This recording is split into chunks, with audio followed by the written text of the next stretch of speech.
Okay, so this week the 50-year mortgage became a another piece of our conversation, and in more than one conversation this week, someone asked me, "Hey, how do you feel about this 50-year mortgage?" And I really had to think about it. I really had to, there are elements of it that I think are beneficial, and then there are elements of it that I think are you know, are not at all.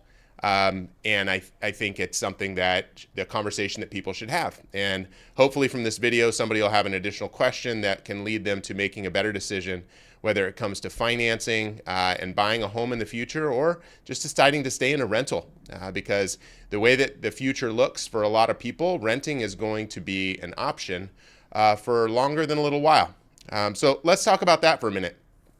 And what that looks like for people is an affordability, right? And the first thing I think about is, wow, you got this now 50-year option, which 50-year mortgage is going to bring people's payments down. That's the intent, right?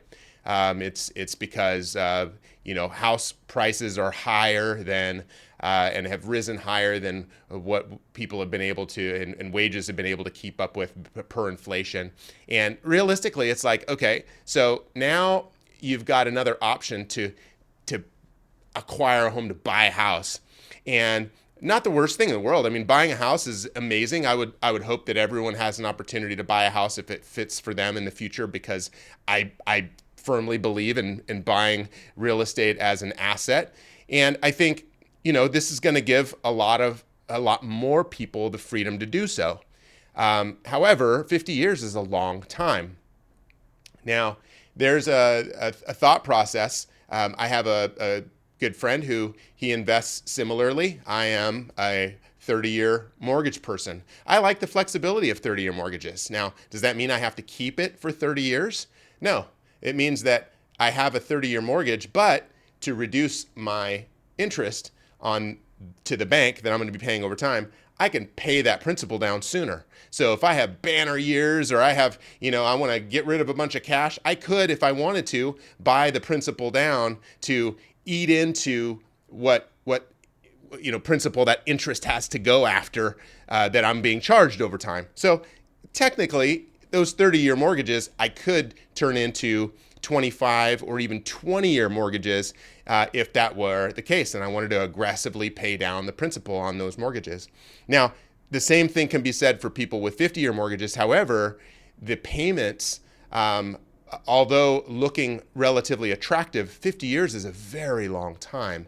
And I think that's where I struggle with that, is I think about which demographic is this going to open up to home buying, and who's going to be able to benefit from it. And for myself, a 49-year-old dude, like, I'm not getting a 50-year mortgage because I'll be 100 by the time the thing is done. And yes, I do intend to live to be 100, but I don't want to be paying my mortgage until then. That wouldn't be fun. Nor do I want to leave my family with any obligations or debts that they may be unable to pay.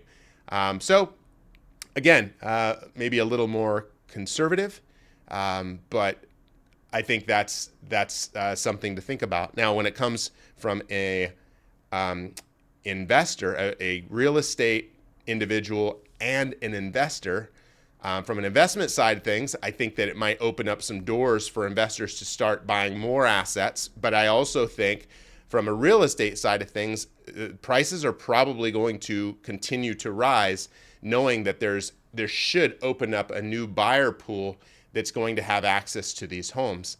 I think that's something to think about. I think that could be beneficial for us in the real estate community, for sure, and also investors who are trying to develop a nest egg and put something away for later. Can make things a little more tangible and realistic to be able to do that again. And as I think through that 50-year, again, my wife is a lender, so this will probably play into her ability to be able to lend to more people, which I think is good.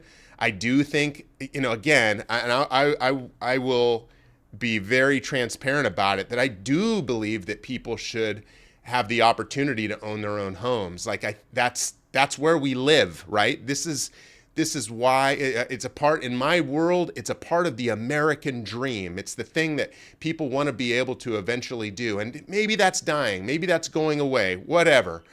But at the end of the day, giving more people that opportunity, I think, can be helpful. However, I do remember, as I was a part and in the market, or just getting into the market when the market collapsed in 2008. I had only been in the market full time for a year as an agent. And I remember some of the challenges that people had and why.